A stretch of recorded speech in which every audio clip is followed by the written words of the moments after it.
covering the entire Piedmont Triad and everywhere you are. This is WXII 12 News at 5. Good evening. We begin tonight with a story you'll only see tonight on WXII 12 News at 5. Former Greensboro Police Chief David Ray and the man suing him for racial discrimination, Captain James Hinson, came face to face today in a Raleigh courtroom. The North Carolina Court of Appeals is the latest stop for Hinson's lawsuit against Ray and the city of Greensboro. Bill O'Neill was in the courtroom and joins us from Raleigh with this WXII 12 exclusive.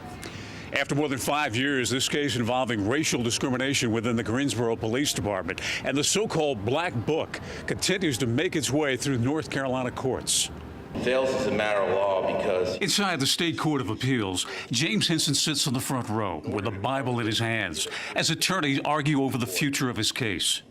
Sitting 10 feet away, the man Hinson accuses of racial discrimination, former Greensboro Police Chief David Ray.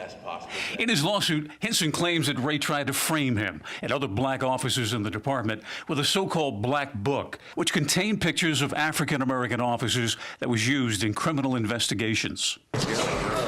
Hinson filed the suit back when he was a lieutenant. Today, he is captain over the department's Eastern Division. Anything you'd like to tell the community? I just like my day in court so all the facts can come out so the community can see what truly happened. For Ray, the allegations of racial discrimination inside the department cost him his job, forced out by then city manager Mitch Johnson. Anything you'd like to say to the community that hasn't heard and seen you in a very long time? I did what I thought was right. I did my best, and I stand by what I've maintained for the last 8 years now. Ray says he's now retired. Hinson's attorney says despite filing the suit over 5 years ago, the courts have never heard a single piece of evidence in the case. And the city and the individual defendants are trying to get the case thrown out without Captain Hinson ever having had his day in court to present evidence on the claims that he raises in his complaint. No word on how long the Court of Appeals will decide whether or not to dismiss this case. We did attempt to talk with the city attorney. He declined our request. In Raleigh, I'm Bill O'Neill reporting. Back to you.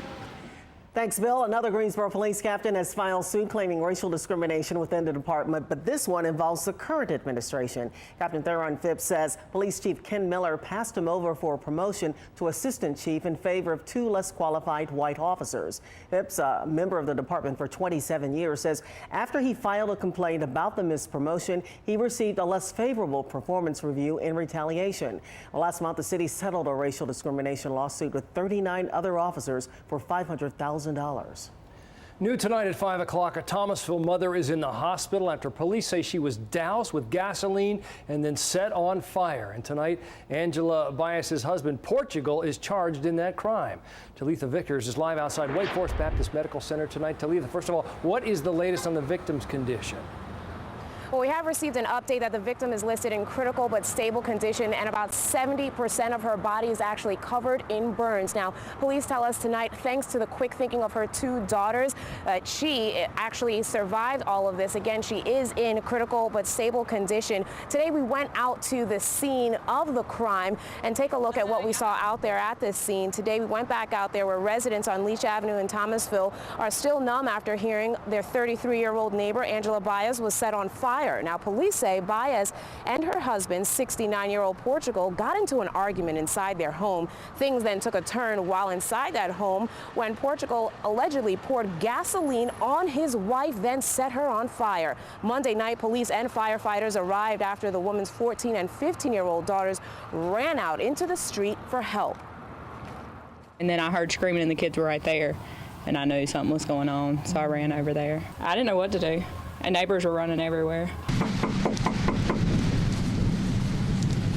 We did go back out to the couple's home, as I mentioned. As you can see, no one was home when we knocked on the door, and no one answered out there. And neighbors say they are actually extremely surprised by this incident and shocked to see Bias arrested on scene. Now, Portugal Bias is charged with attempted murder and first-degree arson. And coming up at 6 o'clock, we'll have more information from an eyewitness who actually ran out into the street to help those 2 young girls and to get help for their mom, as well as information about the latest statistics on domestic violence happening in Thomasville. Reporting live from Winston-Salem, Talitha Vickers, WXII 12 News.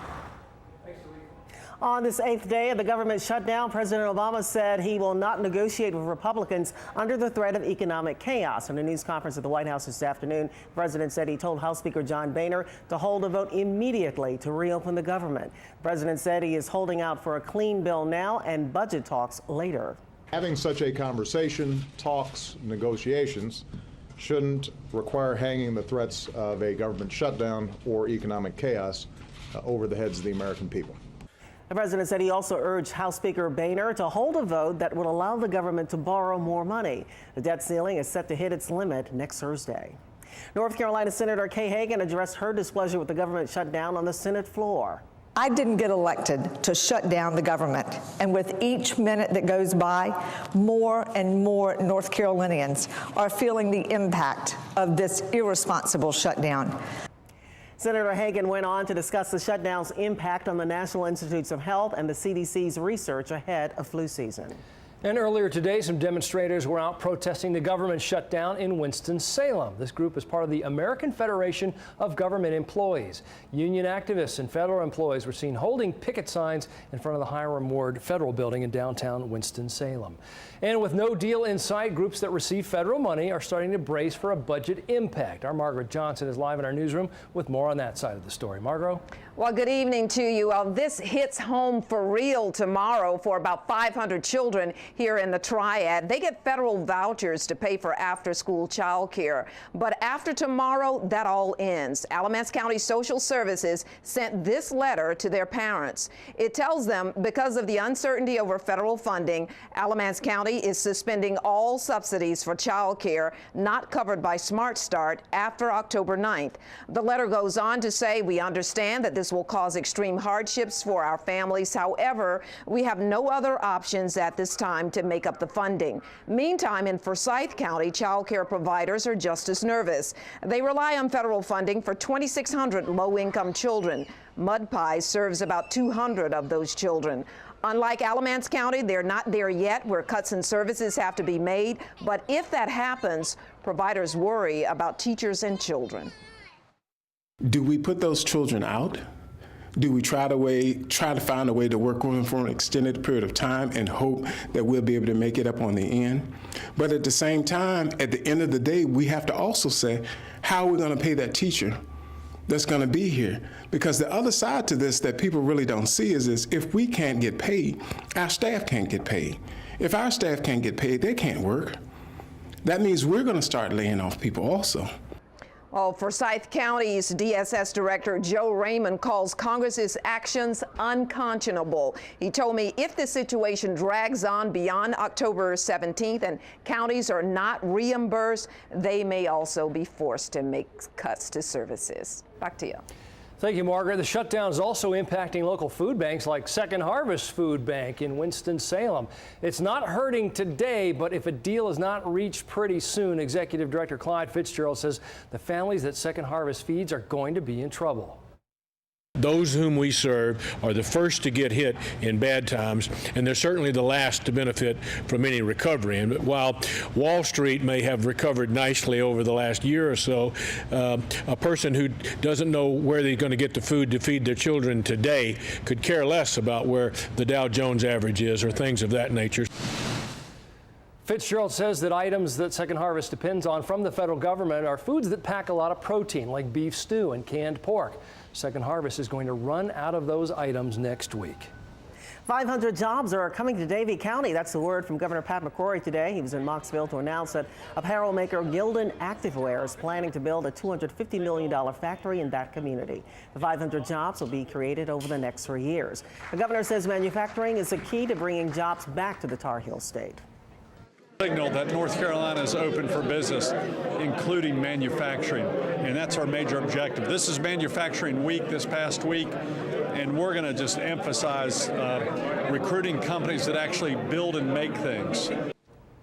Gildan will expand its existing manufacturing plants in Salisbury and the Bladen County town of Clarkton. Well, it is a beautiful day out there if you like the clouds. They're kind of filtering in, especially from east to west this time around. It's our coastal low helping to bring in some of that cloud cover, but we have seen some streaks of blue out there, even some spots of sunshine from time to time. Take a look back earlier, also in Boone, you'll see more sunshine there, and it has been pretty comfortable throughout the day. We will likely see more sun west even through the day tomorrow, while folks to the east and maybe not so lucky. All right, let's take a look and see where we've got all the cloud cover coming in from. Here it is along the coast, the showers filling in from Fayetteville as we go south into South Carolina. The clouds lifting in now to the north and west, and as they lift in, it'll start to bring in a chance of drizzle, even some shower action for us, we believe, by tomorrow. So far so good though in terms of the rain. It should be another nice but cool evening out at the Dixie Classic Fair. You got 64 degrees in Winston-Salem currently, 63 in Burlington, 66 in Mount Airy. That northeasterly wind a little chilly for us. Temperatures tonight down into the 50s over the next couple of hours once the sun sets. Jacket weather indeed. We'll have your full 7-day. It's coming up. In Winston-Salem, police are investigating a rash of school bus vandalism that happened overnight. The buses were parked at Meadowlark Middle School off of Country Club Road. Police say the vandals stole bus batteries and clipped some of the cables. Police don't have any suspects. Today in Raleigh, the State Department of Health and Human Services and a committee of lawmakers heard from frustrated medical offices and hospitals upset over the new Medicaid billing system. The NC Tracks program has caused problems for months. Since it went into effect July 1st, that system has seen a 69% increase in claim denials. Medical administrators say that the delays are forcing some medical practices to either get loans or stop seeing new Medicaid patients until they're reimbursed. The CIO of Health and Human Services says that the program is slowly meeting its goals. The polls are still open in Guilford County for the primary. The biggest race to watch is the one for mayor. Robbie Perkins is being challenged by City Council member Nancy Vaughn and community activist George Hartzman. Two of the candidates will advance to the November election. A city commissioner primary is also being held in Mount Airy today. Today in Winston-Salem, in the middle of this job fair, I found a veteran who was homeless a year ago. Today, she is still looking for work. I'm Nicole Duker. I'll have that story coming up. We're live at the Dixie Classic Fair where the weather is perfect. We've got the West Wilkes cheerleaders here, the Blackhawks. They're going to be throwing out T-shirts. And you know what? You're going to find out in just a minute what seniors and roosters have in common. Little Red Riding Hood and elephants. That is all ahead from the Dixie Classic Fair. And there's a few high-impact closings in the Triad tomorrow. I'll tell you where when we come right back.